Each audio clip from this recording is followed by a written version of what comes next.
Welcome to Two Giant Goofballs, a New York Giants podcast. Are you a goofball that loves Giants football?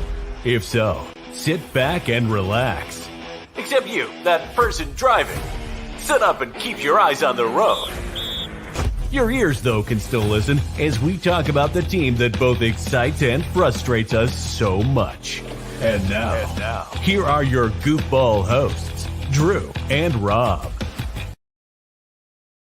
Goofballs, the Two Giant Goofballs, the New York Giants podcast. I am Drew, joined as always by... I'm Rob. What happened to OTAs? What happened to your voice? You're sounding very munchkin all of a sudden. I got a frog. It's like you're celebrating, the part of the being part of the lollipop guild over here. We're all part of the lollipop gang. I don't think that's how the song went. I'm pretty sure, man. The I'm lollipop not sure. gang had knives. I'm disagreeing with this. Switchblades. I'm not sure, but I don't think I'm wrong. Alrighty, guys. So we have a packed episode here for you guys because initially this was supposed to be an update on just some of the OTA stuff that's going on. Then all of a sudden, social media blew up with some new pictures of a certain number 26. Then all of a sudden, beautiful abs. Listen, I have the same abs. It's just behind a lot of blubber. And then, of course, the news of one of the biggest names in the running back market all of a sudden hitting the market and being cut by his team. And then we get the news, of course, of some issues in the area causing some issues in the schedule. So, all righty, folks. So let's get right on to the first OTA. We're talking about OTA number 6, which was a week ago at this point here because we had our last update on the first. This practice was on the second here. So the biggest news really of this OTA practice was talking about the guns that somebody brought to the facility. So I guess guns are not allowed at the facility. Someone needs to tell Daniel Bellinger. Oh, wrong. Because no, that's the guns we're talking about here. Daniel Bellinger just totally like ripped, looking like the stretched Armstrong doll, unstretched. It's uncanny. He looked like when Bruce Banner got really angry. Yes. Right before he turned to the Hulk. Yes. In the middle. Yeah, like that man's been working out. I don't know if signing Waller or trading for Waller, I should say, got him. No, it did. Going. You didn't hear that part? No, I didn't hear that part. Go for it. Oh, so from what I heard was as soon as he heard that they signed Waller, he's like, I need to fight for a job. Pretty much hit the weight room. Yeah, he hit the weight room all right, and I think the weight room said ow. Because damn, he's gotten big. He's gotten big. He pushed and bullied some weights is what he did. That he definitely did. So we're gonna see how that plays out over the year because a lot of it is still leg strength. I know arm strength will get everybody's going as far as look how big he is. It's a leg game. It's a leg game. Let's be honest. The pictures are coming out of his shirt sleeve going up to the shoulder pad, and you just see the muscles. Yeah, all the muscles. He's still wearing pants. It's not like he's wearing shorts, where you can see. Well, obviously he's wearing pants. You have to wear pants at practice. That's a rule. I'm just saying. It's an HR situation otherwise.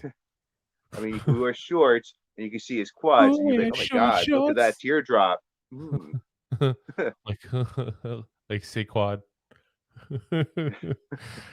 But the big thing is assuming he's been working out all around, a stronger Bellinger means should be a better blocker overall, which is obviously his forte. The big thing we got to watch out for is just to make sure he didn't overdo it, like Azeez Ojulari did last year, where he kept getting soft tissue issues because he did too much bulking up in the offseason. I haven't heard anything about how Azeez is this offseason at all. I'm kind of shocked that nobody's reported on that. Kind of curious if he's gone back to medium weight in between his first and second year, I mean, even if he stabilized that weight where he was a year ago, he'd be in a better spot than what he was a year ago because he was able to retain the weight and hopefully keep that flexibility and movement. Yeah, his body's more used to it. Yeah. So, like I said, we'll have to see on that how having the bulking up is helping either one of them there. So the big thing, obviously, is of course the drills. They love to throw these drills all day long. Offense looks amazing. Defense looks amazing. Everybody looks amazing, which is amazing because obviously not everyone can look amazing when you're playing against each other. But again, most of these practices are cut off to the media. Most of the practices where we get our information is from Giants.com, who's, of course, not going to make any Giants player look bad in the OTAs. So all they're going to tell you is the good and avoid making anyone look bad in the process as best they can. So the good bit of news is there's been a couple of news on some deep ball action during practice. Darius Slayton got a nice pass thrown to him perfectly, pretty much right down the field there, straight 9 route. Jones also threw a nice deep ball to Jalen Hyatt. We get those two going, doing 9 routes down the field. Good luck covering. It's going to put a lot of stuff wide open too. Definitely with Waller too. Oh yeah, couple of nice passes also thrown between Tyrod Taylor and Jeff Smith. Combined the two. Preseason, baby. That's more postseason. Oh yeah.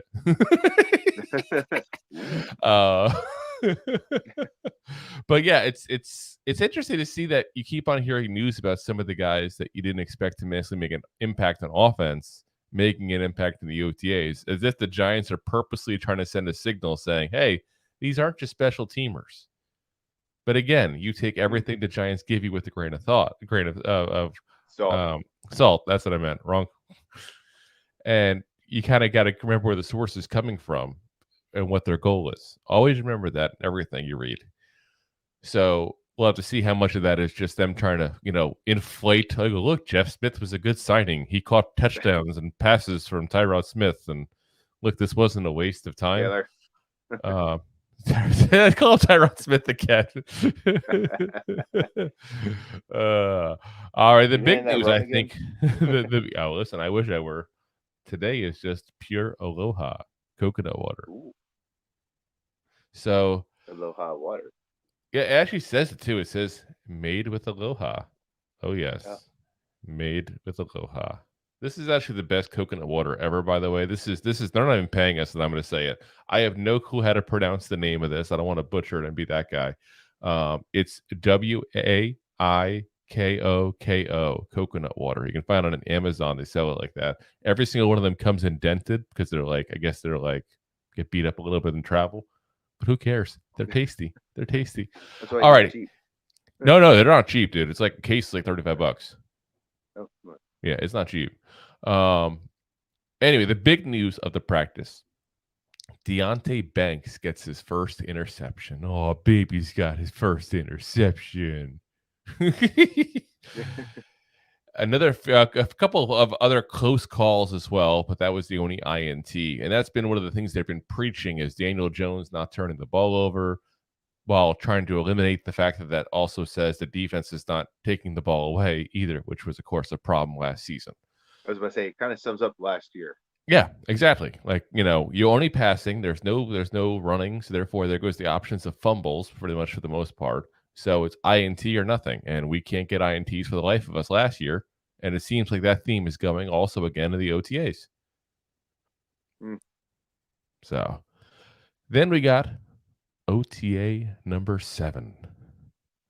So in that one, Darnay Holmes gets a pick. And that's interesting because I find it weird that the Giants are propping that up specifically because that was like one of the top things the Giants put on their notes from that 7th OTA practice there. Obviously, Darnay Holmes. I know his name's to me today. Blah, blah, blah, blah. Darnay Holmes has been on the hot seat. 2 reasons. One, he's been with the team a couple years. Hasn't really shown to be a very good player overall. He's been an okay player and a serviceable player at times, but never really has stood up as like, okay, this is a guy that we can build with, not even necessarily around, but just with. And he's set to make $2.7 million this year. Big contracts, small production, not a good combo. So it's interesting the Giants put that out there because it makes you wonder, are they trying to send a signal, hey, we might keep this guy, maybe try to see about trade bait? Could be, or they're trying to say like, hey, maybe he's still a serviceable as part of this team, and we're not gonna. It could go either way. Yeah, it really could. We'll have to see. We'll have to see how that plays out as things progress there. Micah McFadden got a pick as well, which is like, oh my god, like two guys that I think have been kind of disappointments for the Giants to a certain degree. Micah McFadden a little less because he was a very late round linebacker. Those are throwaway picks all day long. Darnay Holmes came out with a little more flair, so to speak, coming out of the draft. Remember, like Deion Sanders was talking good about him and everything after the Giants drafted him. Said he was a steal. He's probably the best slot corner in the entire draft.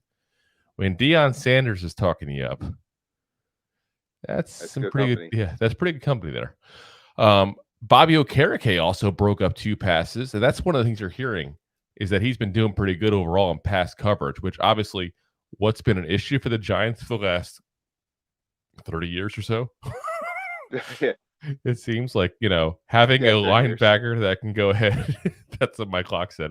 That's what, it's been an issue for the Giants now for the last, forever, basically, to go ahead and cover tight ends, cover running backs, cover basically anybody that's not a wide receiver.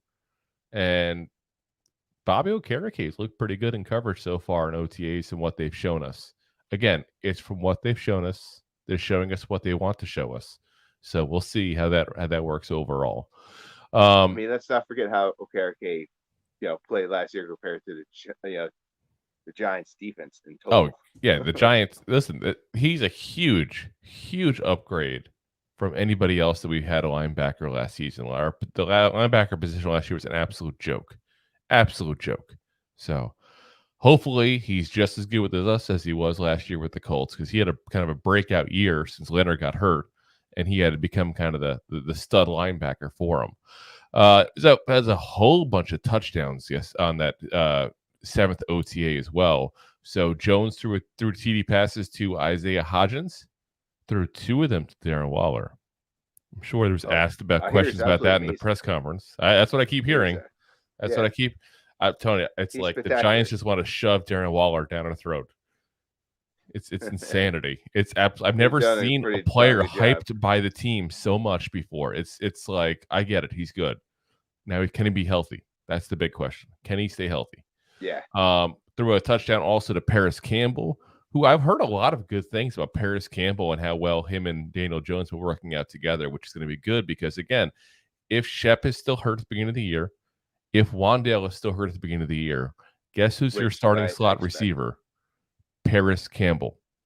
It's going to be Paris Campbell, Isaiah Hodgins, and Darius Slayton. That'll be your 3 receivers. So, also touchdown to Jamison Crowder and Darius Slayton.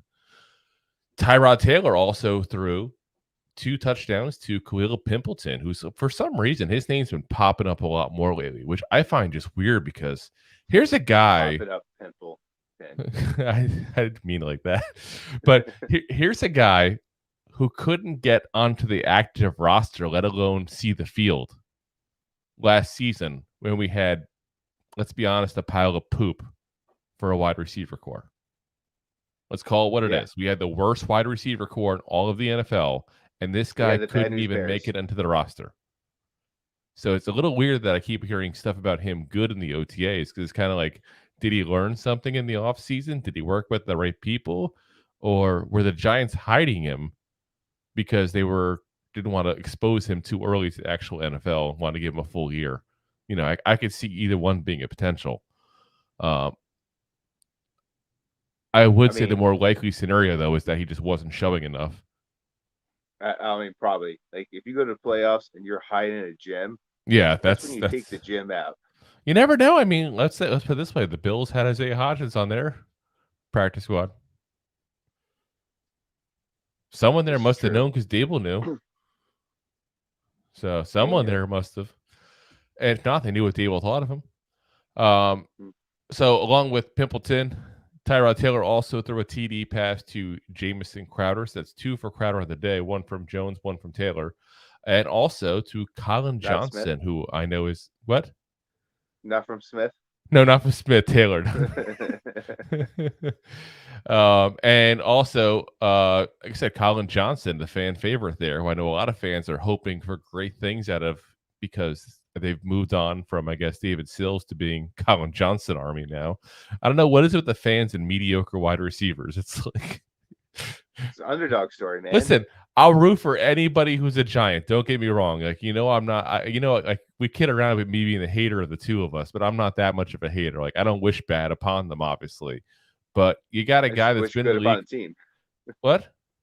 You just wish good upon the team. That's exactly. I don't care who your name is, what position you play. If you're wearing that blue uniform, I want good things from you, and I hope for good things from you. But you got a guy who's been in the league again a couple of years, hasn't done a damn thing. And for some reason, fans are just, oh my God, this guy's going to be so good. He looked so good in the preseason last year. It's the preseason. It's the preseason. It's the OTAs right now. I mean, he's never done a damn thing in the regular season. Until he does, I'm not going to believe any hype whatsoever. We hyped up Webb, our third string quarterback last year. Oh, we did. We did. In the preseason. Hyped. So the Webb train hype. Yeah.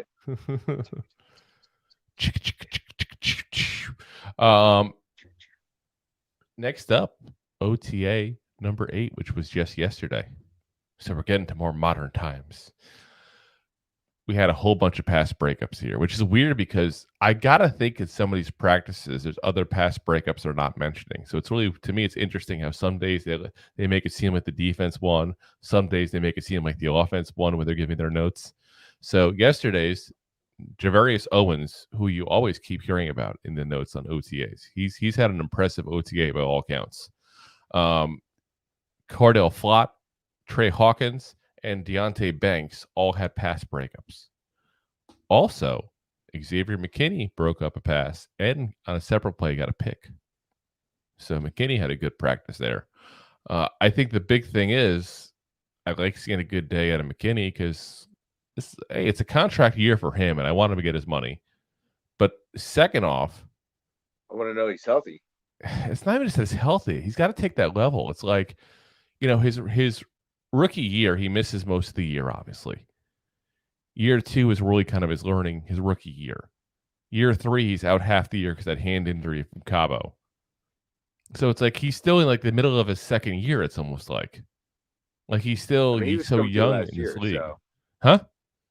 He was coming to last year. Like he started playing well. I need him not to come to and just have come to. Not be in the process of coming to, but has to come to. There's a lot coming there. There's a lot coming. I'm just saying, like, it's time. Like, it's your 4th year. I get it. Injuries have been there. But it's time. Yeah. In the positive wise for the offense, Lawrence Cager, the aforementioned David Sills, Jaden Mickens, Darius Slayton, and Jalen Hyatt all had touchdowns in the practice as well. And basically a who's who of barely making the roster minus Hyatt. If they do make the roster, even some of these guys, because I still don't think Sills will make the roster. Mickens may, but if he does, it's not because of touchdowns, it's because of the kick returns. So yeah, like I said, that's the end of that practice there. And then today was supposed to be OTA number 9. Tomorrow is supposed to be OTA number 10, but they have officially been canceled because obviously if you live in the New York, New Jersey area, you look outside your window and it looks like the set of Total Recall. Yeah, it's pretty bad. It looks like you're on Mars. Yeah, it's reddish, orangish sky. It's bad air quality. So, yeah. I read the report today that they have now established there's about 400 fires in the Quebec area, and 240 of them are still considered out of control. And it's about 9.4 million acres that is still on fire. Yep. Or at least burnt up. Yeah. Just to give you a rough estimate, New Jersey is about 9 million square acres. Yeah, I mean, that's a lot. That's a lot. And you see the pictures for those of us who don't live in the area, and it's just like, wow, it's And creepy and surreal. and if you're in Central Jersey, South Jersey, Jackson, and Manchester, New Jersey also burnt up about 70 plus acres yesterday. So all of Jersey was just up in smoke. It was like a Cheech Yeah. and Chong movie.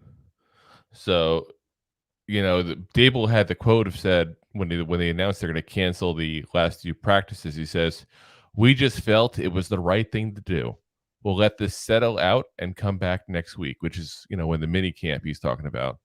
He says, "I'm going to listen to the people with a bunch of initials next to their degree." That's a smart move. I mean, he's not wrong. I mean, listen, everybody's advising basically to stay inside as much as you can. The OTAs are, you've already had a whole bunch of them. 1 or 2 practices not going to make or break this team. Yeah, listen, from a guy that lives in Central Jersey, not even at East Redford, not even New York area, like where these guys are practicing, the air quality is terrible. Yep. And these guys have the money to get out of Dodge. Yeah. That's one thing to think about, too. These guys can now go hop into their car and leave and come back next week when this whole thing's hopefully over for you guys. They could all visit you, Drew, and have OTAs down there. Listen, they can come visit and all come as guests on the Two Giant Goofballs podcast. Well, happy to have them. If they want, the email is twogiantgoofballs@mail.com. So, I don't think personally it'll have much of an effect on the team, like I said, to lose the 2 practices. What do you think, Rob? Am I wrong in that, or it's OTAs? It's not even. Yeah. It's not even like we're talking practice. Practice. And that's what it is. It's not even like real practice. It's like practice. It's not even like. Yeah. It's walkthroughs and all. They can have online meetings and get the same amount of stuff basically almost out of it for the most part. They could probably do a Zoom OTA and just get the same amount out of it. If anything, the players are probably happy that they canceled the meetings because they can now go on vacation somewhere for a week. That's what I would do. Seriously, if I was them, like, okay, we're going to Cabo for the week again. Oh, Xavier McKinney, stay home. No ATV rides for you. Xavier, why don't you go to Florida and go to church? Oh yeah, nothing bad happens in Florida, that's for sure. Yeah. All right. Maybe not go to Florida. Go to Alaska. Utah. Yeah, Wyoming. go to Salt Lake City, where the streets roll up their carpets at 8:00 and there's no bars. So the other big news that kind of was coming out today was there's a little bit of running back news here overall. So obviously some pictures of Saquon Barkley working out hit the social media waves here big time today. The big thing was that some people were liking is that he was wearing a Giants helmet. Well, why wouldn't he? That's about it. What team's helmet would he be wearing? I mean, he may not like it, but he's got a contract that the second he signs, it's his. And that's going to come up soon. You got about another month before he's got to sign that paper, whether he wants to or not. So he's still talking to all the guys in the team. He still knows what's going on. I'm sure he's still working out like crazy. He was with the team in the non-official workouts they did out in Arizona as well. I mean, this is I don't know why it was a shock to people, except for the fact that obviously this guy looks like he's extremely cut and his physique is definitely at playing condition. I'll put it that way. Yeah. Made me feel bad about sitting on the couch. I didn't get off the couch, but he made me feel bad about sitting on the couch. He definitely brought the 6-pack to the party. Oh yes. And we're not talking beer here. I got the party ball here. Yeah. I brought the 6-pack. It's just in the cooler. It's insulated to keep it cold. Yeah. But the other big news to come out was the fact that Dalvin Cook got cut today. And that's been the rumor all off season. So I don't think it was necessarily a shocker that it happened overall, but it's still news that everybody want to talk about today. Because let's be honest, it's the off season. Not much is going on right now. So that was the story to talk about. So Dalvin Cook gets cut. By doing so, the Vikings took on a $5.1 million cap hit. But by doing so, even after taking that cap hit, they still saved $9 million against the cap. $9 million. He was set to make $14.1 million this year. He was set to make 15.6 next year, and then 14.5 in 2025 there. And that was all off a 5-year contract extension he signed back in 2020 for $63 million. So let's do the math on that for a minute. 5 years, $63 million. That's $12.5 million a year, basically. I'm doing quick math. I could be a little bit off on that, but if I am, I'm not off by much. And you know what? I'm going to even do the math for right. you guys. It's about right there. I'm going to do it. 63 divided by 5, 12.6. 12.6. And what has Saquon been offered? He's been offered that ballpark already. And the Vikings, coming off last season, which was potentially, depending on how you look at it, Dalvin Cook's second best season of his career, the Vikings were like, you're not worth it. That's brutal. Yeah. That's brutal. And they even waited to do the post-June cut like that to get the cap space, move some of it down so that way they get more savings this year. So last season, his stats, 17 games, 1,173 yards, 4.4 yard per carry average there, 8 touchdowns, 295 receiving yards, and 2 touchdowns. Like I said, that was his highest rushing total besides the year before he got that big contract extension because he had 1,557 yards in 2020.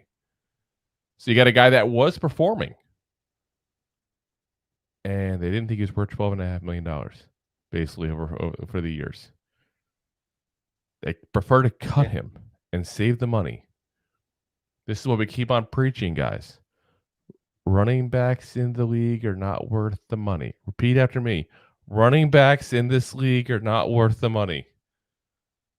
That much money. And that's what I'm saying, though. So I have to think that this hurts Saquon's case because now the Giants can go back to him and say, look at all the big contracts that were signed for running backs ever.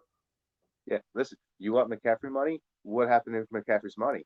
Oh, it's in Carolina, not getting paid. Yeah. He's over in San Francisco. Well, it's getting paid. Carolina paid and got some picks, but I'm saying the 49ers were okay paying him because they only had to pay half of it because the signing bonus was already paid out. You know, I'm saying, like, he's not getting that full money that everyone thinks he got. Ezekiel Elliott got cut. Yeah. Yes. Not getting picked up. As Deb chimes in and repeats, running backs in this league are not worth the money. Thank you, Deb. Cheers. You also have, look at guys like Todd Gurley signed his big contract. How did that work out? He got crazy. He got crazy money because he was crazy good. I mean, that's what it boils down to. And these contracts just don't work out. I mean, look at Alvin Kamara. Do you think the Saints are happy with their decision to pay Alvin Kamara? I can't think that they really are. Derrick Henry. There's been rumors now for the last year that the Titans have wanted to trade him away. As good as Derrick Henry is. I mean... Like we say, King Henry lost a lot of tread on those tires. We have Aaron Jones, who, if I remember correctly, took a pay cut to stay on the Packers this year. Josh Jacobs and Tony Pollard couldn't get a long-term deal either. They both got the tag. This is not the same league. As Beef chimes in and says, well, they have to understand teams have found out that if they run by committee, it's a whole lot cheaper than paying a superstar running back big bucks. And they have to figure that out because no one's going to give them the big bucks. 100% right. Yeah. And I hate to ever tell somebody not to hold out for as much money as they possibly can. Because as a fan, I want what's best for the team, obviously. But on a person-to-person, Saquon's a guy who's been a great guy by all counts. He's been a team leader. I want him to do well in life overall, which includes obviously making a good amount of money. And in the end, he's got to recognize it's not going to be there. All he's doing is costing himself more money. And it's a shame because the contract they gave him as an offer, at the bye week, probably the best offer he was going to get. I'm not even going to say whether he should have taken it overall because it was an amazing deal. Like, I've heard people say some outlandish thing. Guys, we haven't seen the details. We don't know the guarantees. We don't know what kind of bonuses there were. We don't know the stipulations. We don't know anything. All we heard is a number floated around of $13 million a year. Yeah, Very broad. I was okay with that. I'm okay with it in the short term. I'm not okay with it in the long term. If you want to give him, if you say 13 million years and 30 guaranteed, but that's even that I don't want to guarantee. I don't want him to guarantee that. Here's part of the problem I have with Saquon, and I'm not the only one who said this. So anyone can agree or disagree, but he wasn't himself as much the second half of the season. Now, was it the shoulder injury? Was he starting to wear down? He didn't have nearly the amount of big plays. I mean, like the 40-yard burst like he had his rookie season last year. There were some plays that I think the old Barkley would have ripped for a TD that this Barkley just didn't have the physical ability to do anymore. I think probably because of injuries. Don't get me wrong. Barkley is still a top 5 running back in this league right now.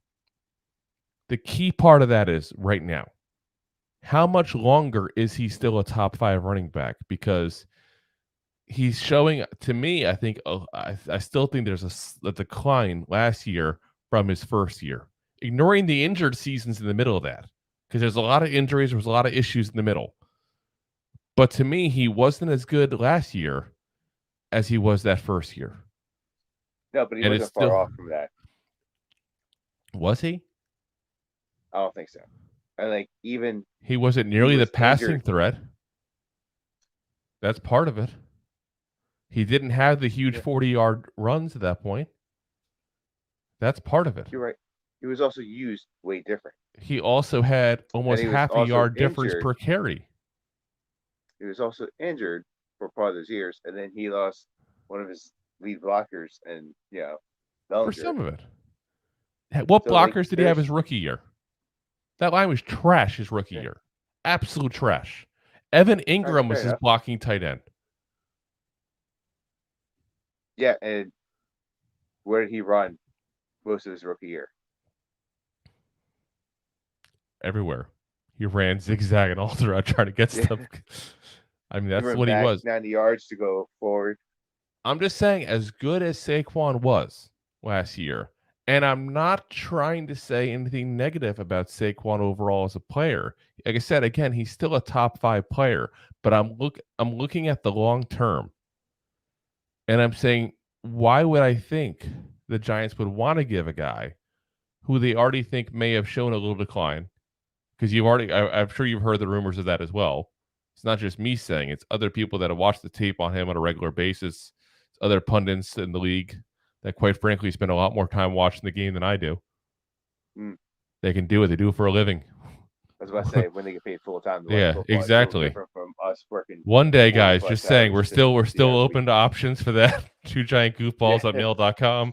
But like I said, if you look at a guy who's already showing you, even if it's a slight bit of decline, and you have to now pay him top money, and he has an injury history, it's going to have to scare you. And again, I've said it all along, and I'm not changing course of what I've said all along.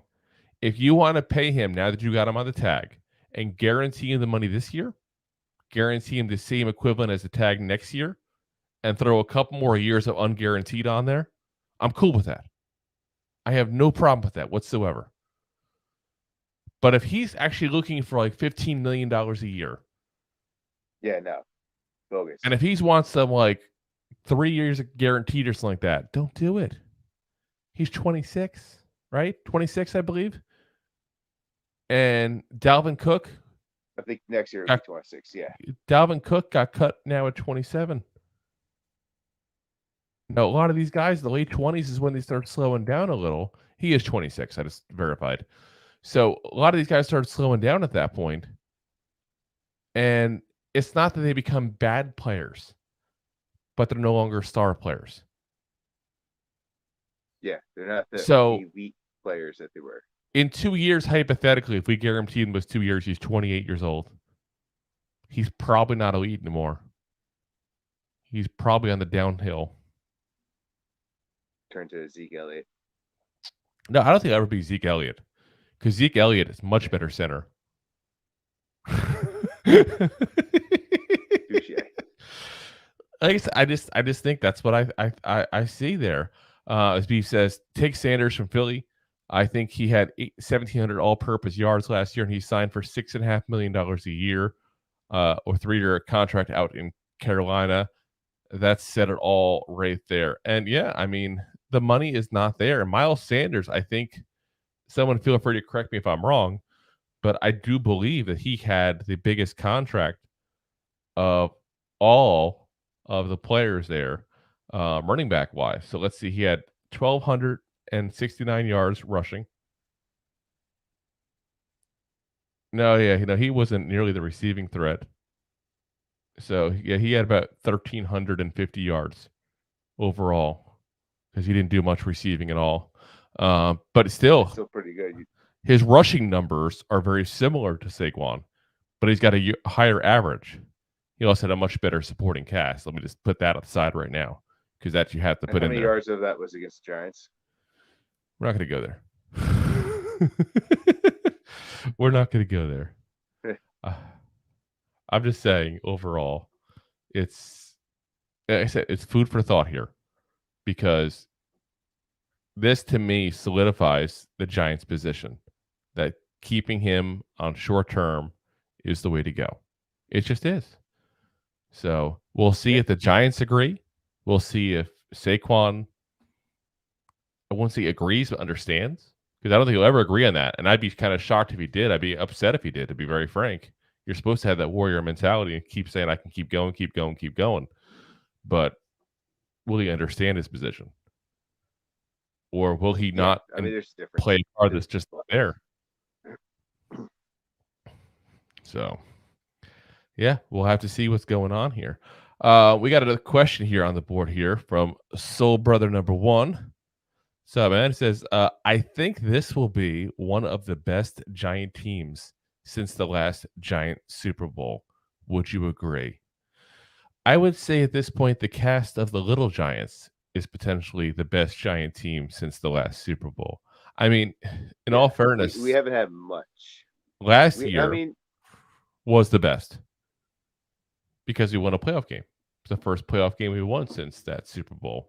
You could then make the case that the boat trip game that season, which was what I believe 16, was it 16? I was going to say 16. 16 was probably our best talent-wise. Yeah, but not best production-wise. Exactly. So the part of that equation. But if you're going production-wise, last year was the best so far, and 16 was the second best. So I mean, the bar is not exactly set very high. If the Giants can win one game and get, in the playoffs and get 10 wins next year, that's the best team now. Automatically right there. Yeah. The bar's not set high, guys. No. It's a sad thing to say, but it's just not. Even if the Giants still get 9 wins next year, we still against a tougher schedule. Way tougher schedule. Yeah. Schedule. That's got to be part of the conversation with that, but we'll see overall, and we'll have to see how things play out there overall also for, Saquon. And I'm kind of curious to see as the mini camps start up here soon too, how everything plays out for the rookies. I mean, because, the big one for me that I'm really curious about is Owens. 7th round pick, you have very, very low expectations, but you keep hearing his name popping up, and it's not just by the Giants. It's also by the media members that are going out there. As Soul Brother number 1 says, player-wise, not win total. I'm trying to think, going back to the 16 when they went to the playoffs. I'm trying to analyze the roster in my head. You still had Eli Manning. OBJ. Yeah, we still had OBJ, though he was hurt. We had I would say that's probably That's probably the most a better like I said, roster. that's probably the more talented team, but we had On better paper. production. We have to see how they all gel this year, obviously, but on paper, that's probably the best one since the Super Bowl, and I think it's still a little better than what we got this year. But at the same time, better coaching we have this production, year. To say we have much better coaching. Yeah. Exactly. I think it's safe to say, I don't think anybody would disagree with me if I say that Brian Dable is a better coach than Ben McAdoo. You said what? But he had a mustache. Mike Love at you. He had a mustache. It was a spectacular mustache. And an ill-fitting suit.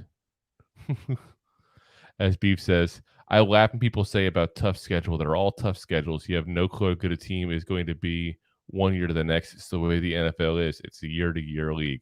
There's some truth in that. It's also week to week. There's some truth in that. That's not 100% wrong. But I think you also have a pretty good idea about some of the teams they're going to be facing just based on the rosters they have at this point. You know, I think we all looked at the schedule last year and said, oh, the Texans got this. Yeah. You know, so, but we also said, the Seahawks, we have this. So we also looked at Green Bay, Baltimore. That's going to be tough. Hey, listen, that was tough wins. That wasn't a walk in the park. We did. And hopefully we can win some tough games next year, especially the one in Miami. Fingers crossed, because that's the one I'll be at. You coming, Rob? You coming to the Miami game? We'll see. The listeners want to know. Supposed to be at a wedding. You're supposed to be at a wedding. Listen, maybe they'll get married again. You can go to the second one. That's terrible. That's horrible. I know. It's okay. Alrighty, guys. So we're going to be back here for you on Monday. Monday. Monster Truck Monday. And we were going to kind of run. Monday. We were going to kind of run down the OTAs. We talked about doing that. But I think with the OTAs now being canceled, the last two, there's less to run down like we thought there was going to be. We thought we'd have at least one more OTA to talk about and give a little rundown. So I think at this point that's kind of a mute point to do. So I think we're going to go back diving into our best of Giants series, and we're going to go on to the offensive line, the big hogs. I won't call them the hog mollies, but we won't use that term. But though I just kind of did. But we'll dive into the big guys there, the guys who kind of don't get enough attention, sometimes don't get enough recognition. And we're going to give him some goddamn recognition because the Giants have had some good linemen over the years. And they've had some that time has kind of forgotten. We've already mentioned a couple of guys at the skill positions. And when you think of good players in the past days, you typically think of skill position people. You don't typically think of the big guys that are blocking up front. So we want to show a little love to the linemen here. We're going to get that rolling for you guys. We still have all of the defense to talk about as well. And we also have another series we were going to do for you guys as well that I think would be a little fun afterwards as well. So don't worry, we have plans. So many plans. Oh, yes.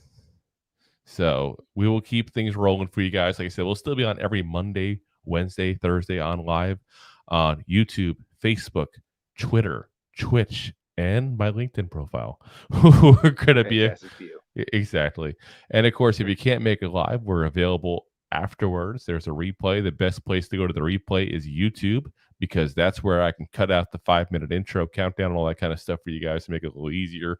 As always, please do hit that subscribe, that like, that share. If you're on YouTube, that little bell there, because that's how you know when new episodes pop out. So if something does big happen, obviously we come on regardless of what day of the week it is. You know, stuff's happened before where it's off season where we're texting each other and going, hold on, to see what happened. Like, yes, okay, we got to do an episode tonight. So, you know, the only way to know that is to hitting that like, hitting that subscribe, hitting that bell, and finding out that kind of stuff there. If you prefer listening on audio, of course, we're available pretty much every audio podcast platform known to man.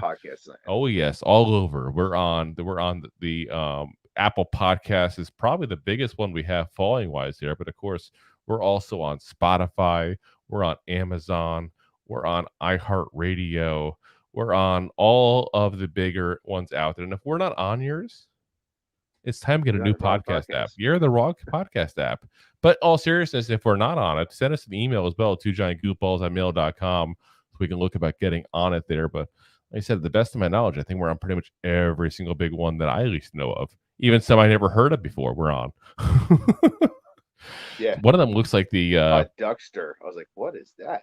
Yeah, one of them looks like a Disney character monster from Monsters Inc. and all that we're on. Like I don't even know what this thing is. Whatever, it's free for us to get on it. Let's go. Let's go. So again, guys, we'll be on again for you guys Monday. We appreciate you guys listening in, chiming in. And we got Soul Brother number 1 actually with a couple of comments, give it a thumbs up, and then says, let's hope the team stays out of trouble during the off time there. Hopefully they do, and nobody does go to Cabo. I can tell you that Rob and I will definitely find trouble. We will be, drinking copious amounts of alcohol and doing all kinds of things that we would not recommend doing unless you were in Cabo. No, we're not going to Cabo. We're just going to pretend. We're not going.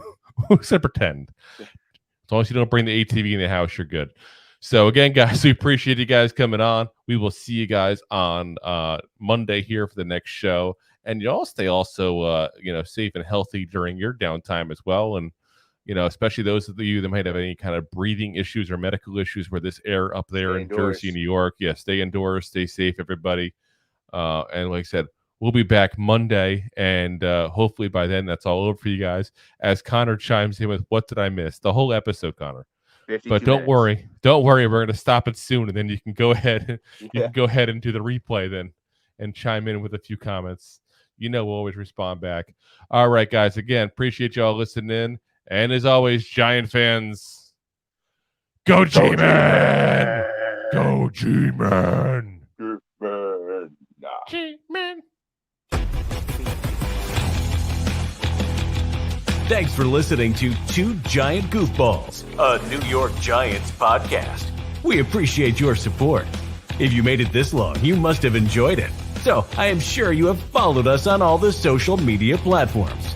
Of course, you have subscribed to the show on your favorite app as well and given us a top rating. Right? Right? Right?